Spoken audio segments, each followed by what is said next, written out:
Hello, it's another brew day. So at the minute I am doing a sparge outside. This is the batch sparge. So I'm just heating the wort up as well. So I'm doing an IPA. I think I'm doing an IPA, but I'm also thinking maybe I'll do an IPA. So I'm going to brew it as if we were making an IPA, and then we'll decide right at the end what we're going to do. So I'm trying to get it in around 5%. So about 4.2 kilos of pale malt. We have about 250 grams of carb pills, and also I've decided halfway through the mash that I was going to use up some of my black malt. So I'm going to try and make this a black IPA. But as I left it the last minute, I don't really know what I'm doing.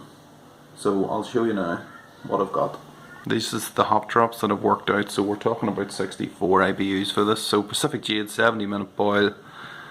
We have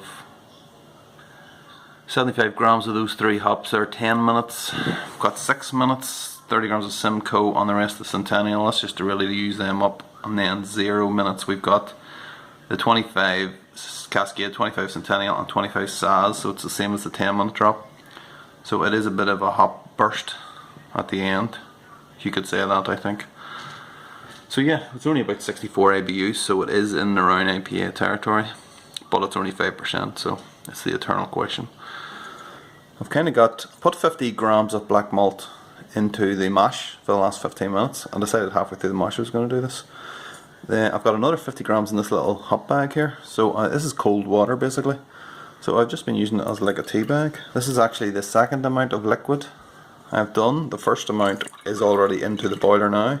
So this is the back. I'm trying to get as much of this blackness as possible without any of the roasty notes or a lot of roastiness. So I don't really know what I'm doing, I'll be completely honest. I never really researched this. This was all kind of thrown together at the last minute, so classic Big Banana style, in other words. Okay, so that's what we're looking at now. So it's definitely dark. Black. Getting there. So I think that might have worked, hopefully. Just putting together my chop spider. Everybody's always going on about their hop spider from China. This is my hop spider.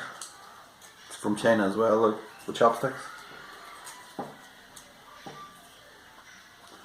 It's a bit of pipe and 4 chopsticks on it.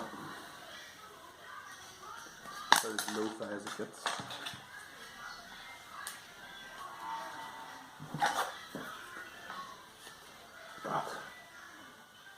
It's marvellous, I'm so proud of it. Okay, that looks like a boil to me, and looks pretty dark as well, so happy days, all's good. Shit. Okay, that's us now. We've achieved boil. There's your hop spider in. 70-minute boil. Let's go. Okay, that's the hop stand complete, so just got the chiller back on again, and we'll get it back to about 20 degrees, so it'll take about 30 minutes or so. And then we'll pitch the yeast. So that's us done and dusted. It's about 4 o'clock. Starting to get, well, it's not getting dark yet, like, but see, we're sitting at about 6 degrees, is that? Yeah. Chilly. Okay, doing a bit of bottling, and this is the last of the bottle, what's in the keg. Now obviously I've racked it off the yeast cake into this bucket, but that's what's left now. I'm not going to chuck that out. I can't get it out without tipping the bucket upside down. So what I'm going to do is to pour it into this plastic bottle using a funnel, and then let it settle, and then it goes from that bottle into this bottle here, and we wash it like a yeast.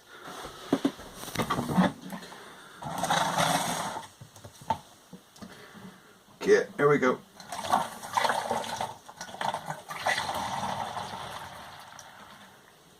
It's almost like a full bottle there. You know, you can sterilise the bottle. You don't have to if you don't want to, because this would only end up getting chucked out otherwise.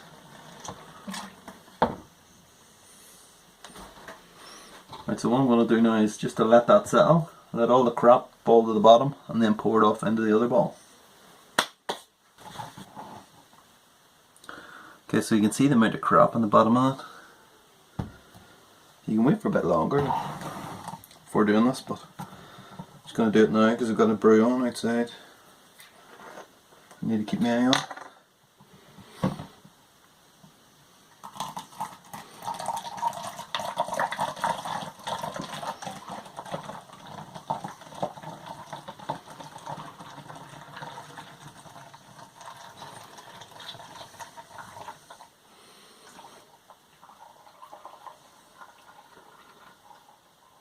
Yeah, so I want to leave as much of that crop in that bottle as possible. That's going to be it.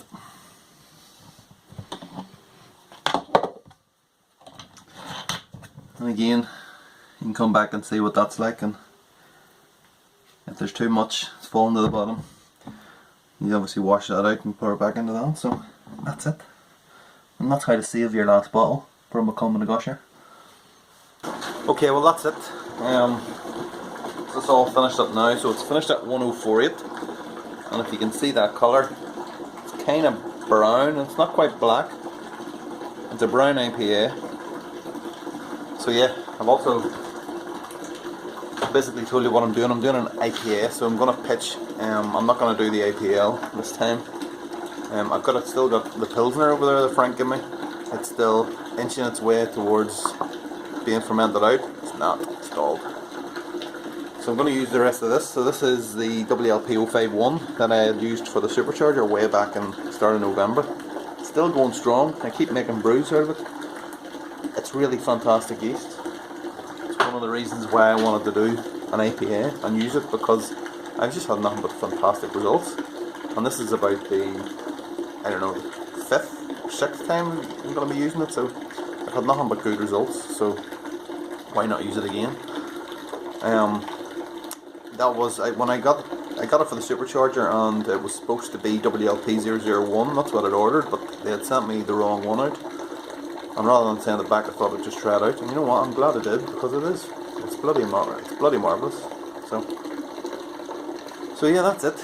It's a bit cold in here, so I'm going to wrap it up for the day. So just happy Homebrew Wednesday, and I'll catch you next week.